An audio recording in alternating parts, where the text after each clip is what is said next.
Hello दोस्तों, स्वागत है गवर्नमेंट एजुकेशन में। मेरा नाम है जितेंद्र, आप सभी का स्वागत करता हूं। तो चलिए आज हम आगे के क्वेश्चन डिस्कस करते हैं और ये हमारा फोर्थ पार्ट है। और इससे पहले कि अगर आपने पार्ट नहीं देखे तो यहाँ पर एक आई का बटन आ रहा होगा, उस पर क्लिक करके देख सकते हो। आपको सारी वीडियो की जो है प्लेलिस्ट मिल जाएगी साथ में। ओके, तो चलिए ये हम क्वेश्चन जो है एनटीपीसी आरआरबी में जो है आए हुए क्वेश्चन है पिछले सालों के, तो उनको डिस्कस कर रहे हैं। साथ में जो है हम उनसे रिलेटेड फैक्ट भी देख रहे हैं, तो जो कि एग्जाम पॉइंट ऑफ व्यू से काफ़ी इंपॉर्टेंट है। तो देखिए फर्स्ट क्वेश्चन की तरफ बढ़ते हैं। तो पहला क्वेश्चन है, पृथ्वी के अध्ययन को किस नाम से जाना जाता है? तो इसका आंसर हो जाएगा जियोलॉजी, यानी भूगर्भ शास्त्र। तो डी ऑप्शन जो है इसका आंसर हो जाएगा। आसान सा क्वेश्चन था। इकोलॉजी की यहाँ पे देखिए फर्स्ट ऑप्शन दिया हुआ है, तो इकोलॉजी जो रहता है वो पर्यावरण और जो भी सजीव जीव रहते हैं तो उन दोनों के मिलाकर जो अध्ययन किया जाता है उसे इकोलॉजी कहते हैं। ओके, बाकी जीव विज्ञान यानी बायोलॉजी, जिसके अंतर्गत जियोलॉजी भी आता है। तो जीव जीव जीव जगत के जो भी एनिमल्स हुए, बाकी अदर जो है ह्यूमंस हुए, तो उनको अध्ययन को कहा जाता है। और एथोलॉजी जो है वो आचार शास्त्र को कहा जाता है। अगला क्वेश्चन है, एक्जोबायोलॉजी किससे संबंधित है? तो इसके वर्ड में ही दरअसल मीनिंग छुपा हुआ है। देखिए बायोलॉजी से आपको पता हो तो जीव विज्ञान, एक तरीके से जीवन, बायो मतलब जीवन, एक्जो मतलब होता है बाहर। तो बाहर मतलब कहाँ? हम पृथ्वी पर रह रहे हैं तो जाहिर सी बात है बाहर की बात की गई है। तो जो अंतरिक्ष रहता है, तो वह अंतरिक्ष में जो भी जीवन रहता है उसे एक्जो बायोलॉजी कहते हैं, उसके अध्ययन को कहते हैं। तो इसका आंसर हो जाएगा फर्स्ट ऑप्शन। अगला क्वेश्चन है वो है रक्त, ए बी रक्त की बात की गई है यहाँ पर। तो इसमें ऑप्शन दिए हुए हैं, उस ऑप्शन के हिसाब से हमें चूज करना है। तो पहला ऑप्शन है ए बी और ओ, रक्त वर्ग वाले लोगों को रक्तदान कर सकता है। बी ऑप्शन है सार्वभौमिक रक्तदाता कहा जाता है। सी ऑप्शन है किसी भी वर्ग से रक्त ले सकता है। डी ऑप्शन है ना तो एक सार्वभौमिक प्राप्त करता है और ना ही सार्वभौमिक दाता है। तो इसका आंसर दरअसल हो जाएगा सी ऑप्शन। तो ए भी रक्त एक ऐसा रक्त है जो कि सर्वग्राही है, एक तरीके से किसी भी वर्ग का जो है वो रक्त ले सकता है। तो ए भी इस जो है सी ऑप्शन जो है इसका आंसर हो जाएगा। बाकी हम यहाँ पर अब रक्त की बात हुई है तो ब्लड ग्रुप की जो है डिस्कवर किया था, बात की जाए तो कार्ल लैनिस्टर ने किया था। तो फादर ऑफ ब्लड जो है वो इन्हें ही कहा जाता है, कार्ल लैनिस्टर को। ओके, तो इनका नाम याद रखना है। और ब्लड एक कनेक्टिव टिश्यू है। ब्लड जो है वो प्लाज्मा और ब्लड कार्पल्स से मिलके बना रहता है। जिसमें कार्पल्स की बात की जाए तो आरबीसी डब्ल्यूबीसी हुआ, तो ये ब्लड कार्पल्स होती हैं। ओके, मनुष्य में जो है वो 5 से 6 लीटर ब्लड पाया जाता है। अगर हम वेट के हिसाब से देखें तो जो भी जितना मनुष्य का वेट होता है ना, तो उसका 7 से 10% के बीच में ब्लड रहता है इंटायर बॉडी के वेट के हिसाब से। ओके, तो ये याद रखना है। बाकी सर्वदाता अगर आपसे पूछ लिया जाए तो सर्वदाता होता है ओ। ओके, और सर्वग्राही हो गया हमारा ए बी। अगला क्वेश्चन है कि लाल मिट्टी पर खेती करना कठिन है क्योंकि? तो इसका ऑप्शन दरअसल हो जाएगा, आंसर दरअसल हो जाएगा इसकी जल धारण क्षमता कम होती है, जिस वजह से जो है इस पर खेती करना कठिन हो जाता है। तो बाकी अगर देखा जाए तो सबसे ज़्यादा जल धारण क्षमता जो है वो काली मिट्टी की होती है, जो कि लावा से निर्मित होती है। और रेड मिट्टी या रेड सॉइल की यहाँ पे बात की गई है, तो ये लाल किसकी वजह से होती है? तो फेरिक ऑक्साइड की वजह से होती है। याद रखना, फेरिक ऑक्साइड की वजह से जो है वो लाल मिट्टी लाल होती है। अगला क्वेश्चन है कि मानव शरीर में प्रोस्टेट एक है, तो ये क्या है? तो इसका आंसर हो जाएगा ग्रंथि है एक। ओके, ग्लैंड है। तो इसका आंसर हो जाएगा बी ऑप्शन। तो ये जो है वो ब्लाडर हुए और पेनिस हुए, तो इसके बीच में जो है ये लोकेट रहता है। तो याद रखना है ये ग्रंथि है।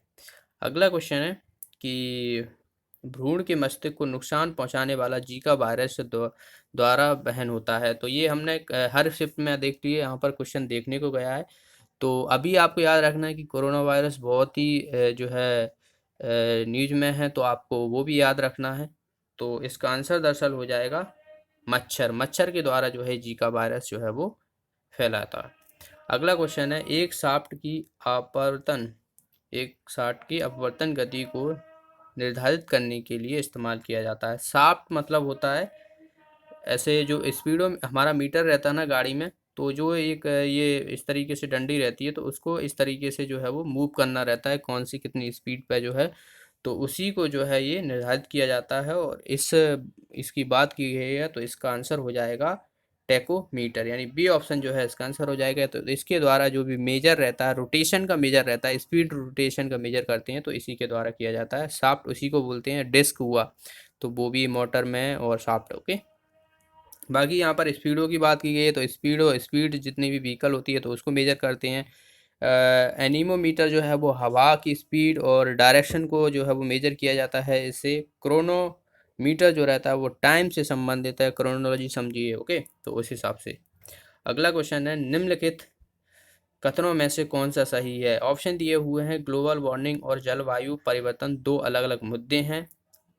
बी ऑप्शन है, ग्लोबल वार्मिंग से पूरे वर्ष के दौरान ग्लेशियर में बनने वाली बर्फ कम हो जाएगी। सी ऑप्शन है, ग्लोबल वार्मिंग के कारण समुद्र का जल स्तर कम हो जाएगा। डी ऑप्शन है, ग्लोबल वार्मिंग के कारण रेगिस्तान कम हो सकता है।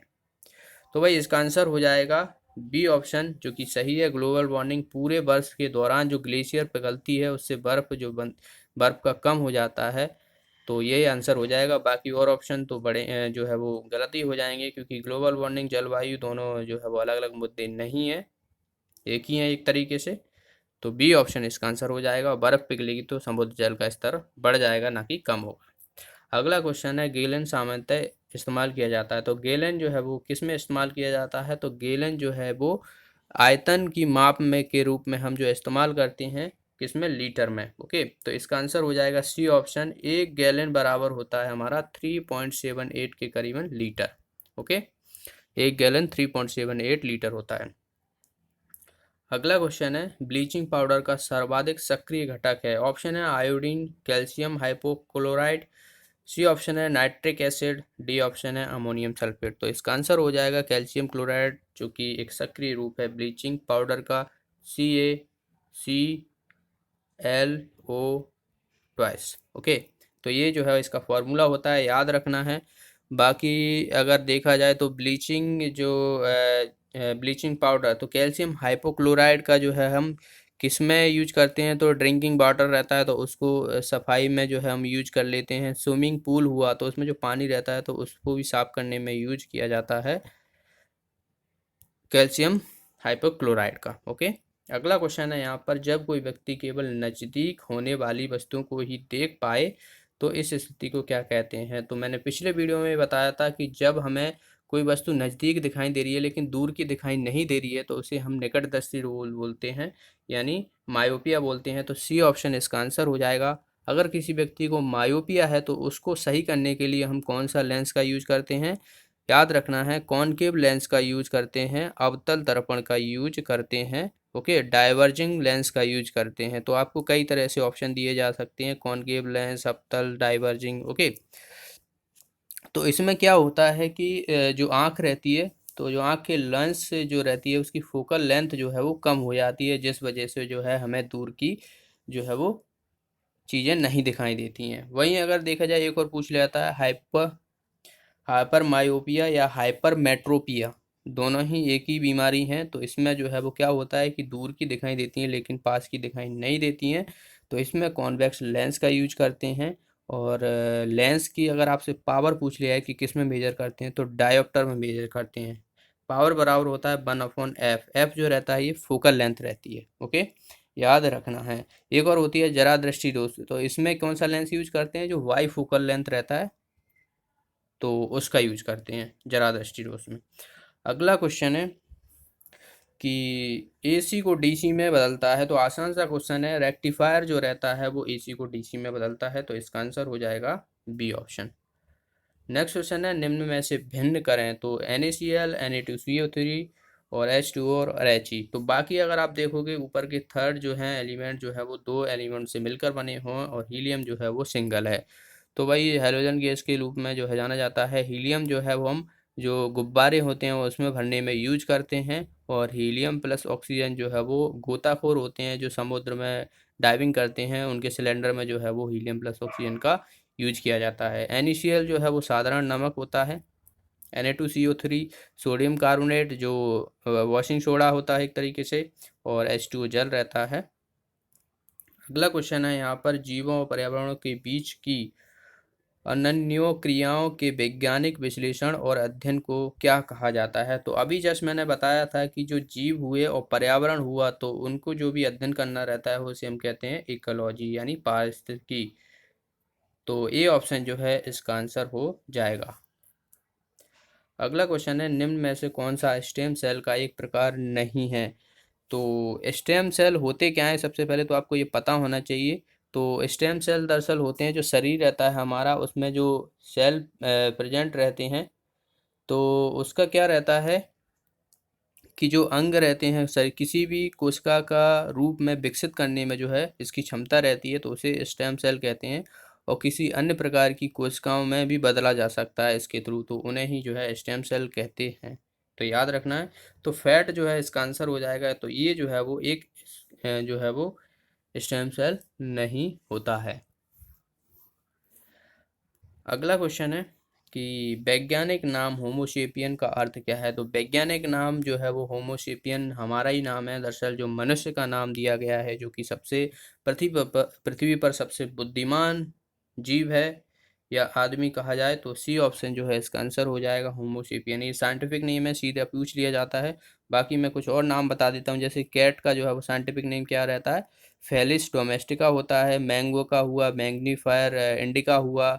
और काऊ का हुआ boss indica okay Bos indicus होता है। तो ये याद रखना है वैज्ञानिक नेम। अगला क्वेश्चन है कि निम्न में से कौन सा सत्य है? तो ऑप्शन दिए हुए रेटिना पर बनने वाला प्रतिबिंब उल्टा होता है। बी ऑप्शन है रेटिना पर बनने वाला प्रतिबिंब जो है वो मूल छवि से दुगना होता है। सी ऑप्शन है रेटिना पर बनने वाला प्रतिबिंब का आकार वस्तु के समान होता है। और डी ऑप्शन है रेटिना पर निर्मित प्रतिबिंब ऊर्ध्व होता है। तो रेटिना पर प्रतिबिंब बनता है, हमारी आँख में प्रेजेंट होती है, पिछला हिस्सा होता है। अगर मैं आँख का थोड़ा सा डायग्राम रफली डायग्राम यहाँ पर बनाता हूँ, तो ये कुछ इस तरीके से। तो देखिए यहाँ पर ये हमारा यहाँ पर लेंस होता है आँख का। ओके, ये कॉर्निया हो गई। तो ये लेंस हो गया। लेंस हमारी आँख में जो है वो कॉन्वेक्स लेंस होता है, उत्तल लेंस होता है। और यहाँ पर जो है वो प्रतिबिंब बनता है। अगर कोई वस्तु यहाँ पर रखी हुई है तो इसका जो है वो प्रतिबिंब उल्टा बनेगा हमारी रेटिना पर।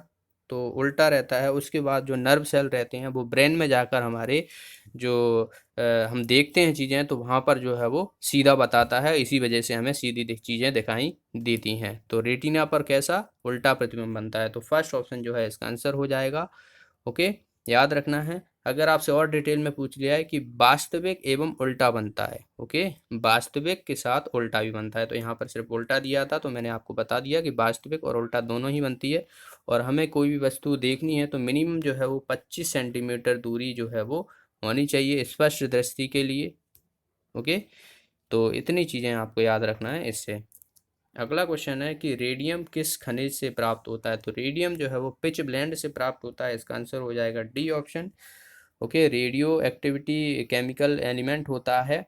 और इसका यूज जो है ये काफ़ी क्वेश्चन पूछ रहता है, हम डेली लाइफ में यूज करते हैं लेकिन हमें पता नहीं होता है। तो घड़ी होती है ना, घड़ी में आप देखोगे कुछ घड़ियाँ ऐसी होती हैं, जैसे ये कलर है जी में, ऐसे ही कलर होता है, उसमें जो है वो रात में दिखाई देती है, हमें चमकती हैं वो, तो वो क्या रहता है? वो रेडियम ही रहता है, जिस वजह से हम रात में अंधेरे में भी उसे चमकता हुआ देखते हैं। तो रेडियम यूज होता है। तो ये याद रखना, सीधा डायरेक्ट क्वेश्चन पूछ लिया जाता है। और इसका एटॉमिक नंबर जो रहता है वो 88 रहता है।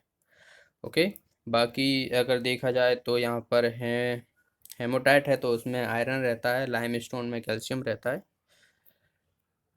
अगला क्वेश्चन है NaCl किसका रासायनिक सूत्र है? तो अभी हमने देखा था कि नमक जो है वो NaCl का रासायनिक सूत्र है। नेक्स्ट क्वेश्चन है, मानव शरीर में मौजूद निम्नलिखित कोशिकाओं में से किसमें माइटोकॉन्ड्रिया नहीं होती है? तो माइटोकॉन्ड्रिया जो है वो आरबीसी में नहीं होती है। तो ए ऑप्शन जो है इसका आंसर हो जाएगा। डायरेक्ट याद रखना, आरबीसी में प्रेजेंट नहीं होती है। आरबीसी को एरिथ्रोसाइट भी कहते हैं। तो आरबीसी और एरिथ्रोसाइट दोनों में से आपको एक नाम लिखा मिल सकता है। और इसकी आरबीसी की जो लाइफ स्पैन होती है तो 110 से 120 दिन की होती है। और डब्ल्यूबीसी की होती है 4 से 5 दिन के बीच में। ओके, आरबीसी जो है वो अगर हम देखें एक ह्यूमन में एडल्ट में जो है वो 5 मिलियन तक पाई जाती हैं। और फीमेल में जो है वो 4.5 मिलियन पाई जाती हैं। तो ये याद रखना है। चलिए अगला क्वेश्चन देखते हैं कि किस प्राणी को जीमोन को नवंबर प्रकाशित किया गया था। तो ये करंट अफेयर्स का क्वेश्चन है। ओके, तो ये नहीं पूछा जाएगा, ये उस समय करंट अफेयर्स का था, तो ये एक्स्ट्रा आ गया है। चलिए ये वाला देखते हैं कि एक्सरे की खोज किसने की गई है। तो एक्सरे की आसान सा क्वेश्चन है। तो विलियम रॉन्टन ने जो है वो एक्सरे की खोज की। तो इसका आंसर हो जाएगा A option, X ray. Okay, अगर गामा रेज की पूछा है तो हेनरी वेकुलर है। मैडम क्यूरी की मैरी क्यूरी है यहाँ पर, तो रेडियम इनको याद रखना है, रेडियम से संबंधित। चलिए अगला क्वेश्चन देखते हैं कि निम्न में से कौन सा जल प्रदूषक का कारक नहीं है। तो ऑप्शन है समुद्री डंपिंग, घर का कचरा, तट पर मछली पकड़ना, तेल फैलाना। तो भाई इसका आंसर हो जाएगा सी ऑप्शन। अगर हम मछली पकड़ते हैं तो इसमें कोई भी प्रॉब्लम नहीं होती है, प्रदूषण नहीं होता है, क्योंकि मछली जो है वो एक जो है वो उद्योग भी होता है, जिसकी वजह से लाखों के खर्च आते हैं। अगला क्वेश्चन है पशुओं की प्रजाति ज़्यादातर के कारण लुप्त हो रही है। तो पशुओं की प्रजाति किस वजह से जो है लुप्त हो रही है। तो इसका आंसर हो जाएगा आवास विखंडन के कारण जो है वो पशुओं की जो है वो प्रजाति लुप्त हो रही है, क्योंकि बहुत से जो सोर्स हैं जैसे वृक्ष हुए, जंगल हुए, तो बहुत से ख़त्म होते जा रहे हैं, जिसकी वजह से जो है आवास में एक तरीके से विखंडता आती जा रही है और इस वजह से प्रजातियां लुप्त होती जा रही हैं। अगला क्वेश्चन है मूल तत्वों की आवर्त सारणी बनाने वाले पहले वैज्ञानिक कौन थे। तो मूल तत्व की यहाँ पर बात की, याद रखना मूल तत्वों की, तो इनका नाम याद रखना है मेंडलीव। सी ऑप्शन जो है इसका आंसर हो जाएगा। मेंडलीफ ने जो है वो पीरियड टेबल जो है वो बनाई थी। इन्होंने क्या किया था, जो एलिमेंट थे उनको एटॉमिक मास की बढ़ते हुए ऑर्डर में जो है वो व्यवस्थित किया गया था। तो जिसमें जो है वो पीरियड थी 7 और ग्रुप थे 9, याद रखना। और बाकी मैं और बता देता हूँ, सबसे पहले जो है लेवोजियर हैं, तो फादर ऑफ केमिस्ट्री कहा जाता है। तो लेवोजियर इन्होंने क्या किया था, मेटल और नॉन मेटल को जो है वो अलग अलग व्यवस्थित किया था। डेवोनियर हुआ तो इन्होंने जो एटॉमिक मास हैं, तो तीन एलिमेंट को व्यवस्थित कर दिया गया था। तो बीच वाला एलिमेंट जो था वो अगल बगल वाले का एवरेज करके व्यवस्थित किया गया था कि उसका एवरेज जो है वो इतना होगा। न्यूलैंड की अगर देखा जाए तो न्यूलैंड जो है वो अष्टक सिद्धांत दिया था, जो कि सारा गामा पा जो संगीत के साथ स्वर के जो है वो तरीके से व्यवस्थित किया गया था।